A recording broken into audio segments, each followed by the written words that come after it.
Regresamos hace 2-3 semanas. La muy prestigiosa revista The Economist, la revista británica, fifí, muy fifí, decimonónicamente fifí, yo te diría, ¿no? O sea, si viene desde el siglo XIX, ¿no? Claro, así es. Bueno, sacó un artículo muy interesante diciendo que había alrededor de todos los países occidentales, desde luego, una amenaza a la independencia, a los bancos centrales, al manejo de la política monetaria, que también lo decía, y creo que con toda la razón, la autonomía, la independencia de los bancos centrales ha sido fundamental para mantener la estabilidad y sobre todo la inflación baja alrededor del mundo. Eso es indudable, ha sido un logro de la política monetaria mantener la inflación baja alrededor del mundo.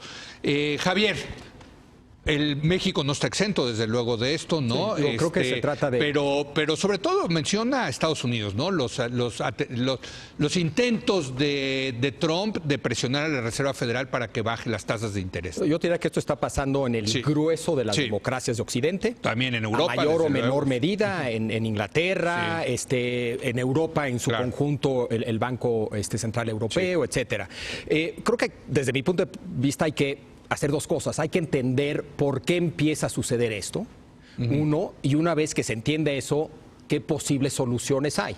Empieza con la crisis 2008-2009, ¿no? Digamos. Es que es eso, es que hay dos narrativas. Hay la narrativa de que este es producto de la ola populista, ¿no? Esa es una primera narrativa, ¿no? Y como los populistas lo que quieren es implementar la voluntad del pueblo, el pueblo manda y nada debe de interponerse entre el pueblo y el poder, rechazan cualquier restricción a esa voluntad del pueblo, ya sea la autonomía de un banco central, ya sean entes autónomos, ya sean tratados internacionales, ya sea pertenecer a la Unión Europea. Cualquier restricción es un problema. Esa es una posible narrativa de qué está detrás. La segunda es la que tú dices, que esto es producto de la crisis 2008. ¿Por qué?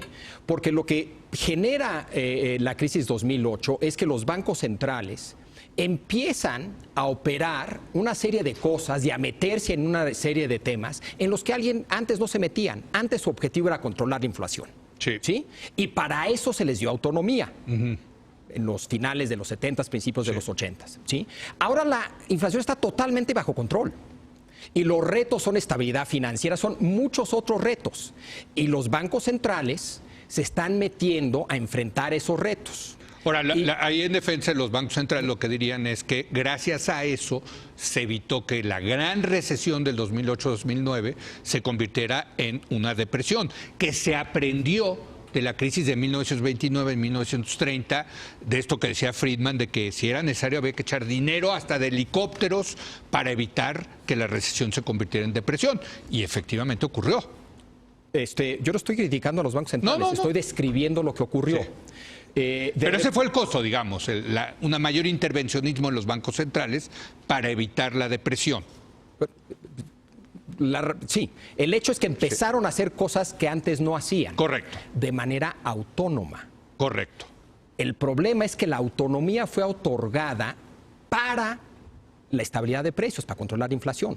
¿Por qué? Porque había un argumento técnico de por qué se necesitaba esa autonomía, porque había un problema de inconsistencias temporales, bla, bla, bla, bla. ¿Sí? Ahora, ¿necesitas autonomía si te vas a meter en estos otros temas?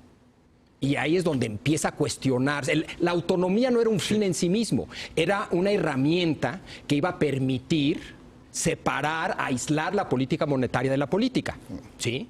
Pero hay que aislar todas estas otras cosas de la política. Mucha gente empieza a decir, híjole, estas otras cosas, por ejemplo, es la compra de bonos privados y gubernamentales, ¿no? El famoso quantitative easing, ¿no? Para llenar de liquidez. Lo que hizo los mercados, los bancos centrales fue muy fácil. Llenó el mundo de dinero, hombre, de liquidez, y con eso evitó que la recesión se convirtiera en depresión. Ese es. Pero no son muchas otras cosas, Leo. No, bueno, pero fundamentalmente es. Muchas otras cosas. Y el punto, además. Salvaron a los bancos, en fin, ¿no? Pues eso debe de hacerse de una manera autónoma, aislado de la política, ¿no? Todas estas decisiones que tomaron tienen implicaciones distributivas. ¿Sí? Entonces, mucha gente piensa que tal vez esa autonomía debería de estar matizada. Nadie habla de rechazar esa autonomía, ¿sí? Lo que se propone, y en general proponen muchos, es matizarla de alguna manera. Nadie quiere desechar al bebé junto con el agua de la bañera, pero de que el agua de la bañera está sucia, está sucia. ¿No? Héctor. Pinche bebé cochino. Se va a informarse y se queda. Héctor. Bueno, la pregunta sería qué es lo que se han cumplido y qué es lo que puede estar, digamos, fuera del trato original internacional. Y la segunda pregunta es si han sido realmente grandes estabilizadores de las economías occidentales o si han sido en momentos grandes alcahuetes de cosas como la gigantesca operación de derivados a los ojos de todo el mundo en los Estados Unidos, que no tuvo un control de parte del Banco Central, una advertencia. Eso antes del 2002. Ni tuvo un castigo después. Sí.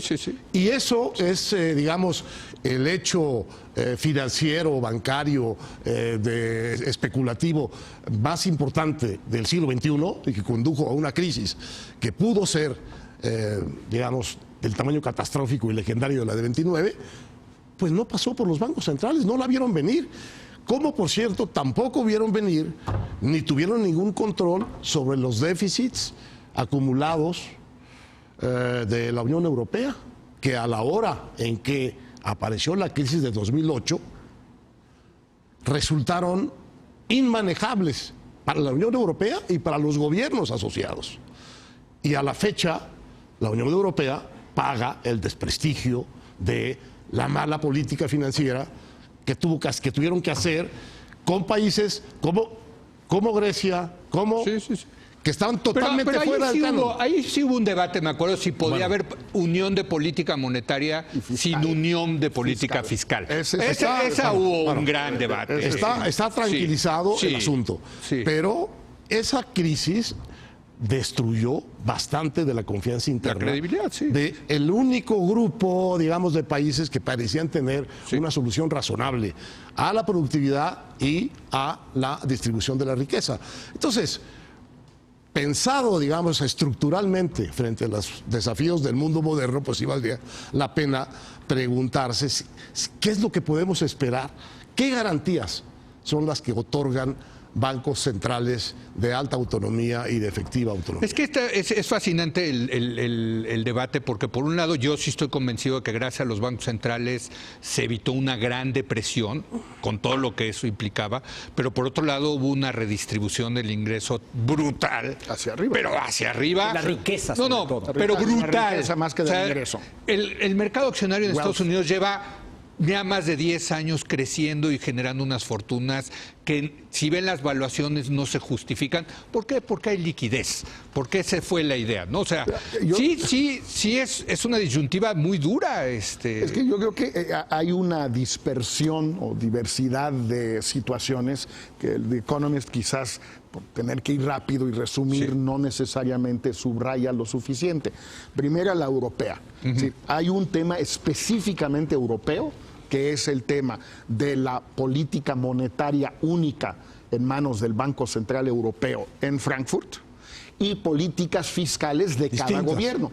No hay una política fiscal europea. Entonces, ahí hay una primera situación que incluye a 10 de las economías más grandes del mundo.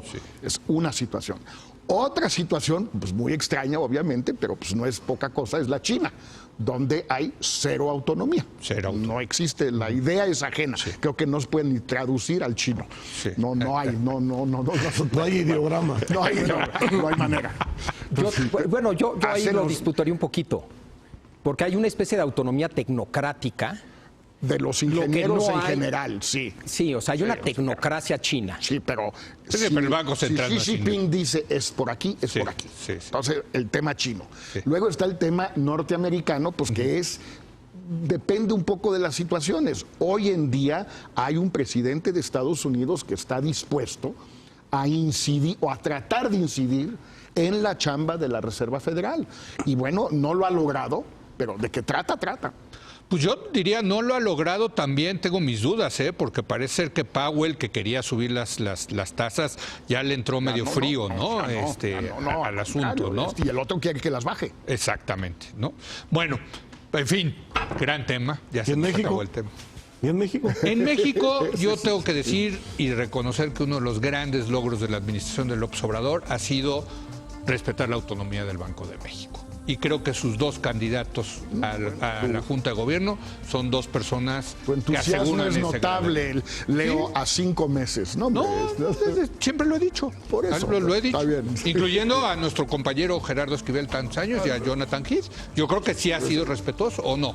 Es una autonomía con la que no se ha metido. No se ha metido con esa, ¿no? Y qué bueno. A ver, más jode más al Reforma que al Banco de México, ¿no? Sí, O sea, ¿no? Bueno, Ni cotidianamente. Sabe con quién se mete. Gracias, Javier. Leo. Gracias, Jorge. Gracias, Héctor. Bienvenido, Leo. Muchas gracias a usted. Yo lo espero mañana en punto a las 10 de la noche, cuando otra vez sea la hora de opinar. Aquí nos vemos.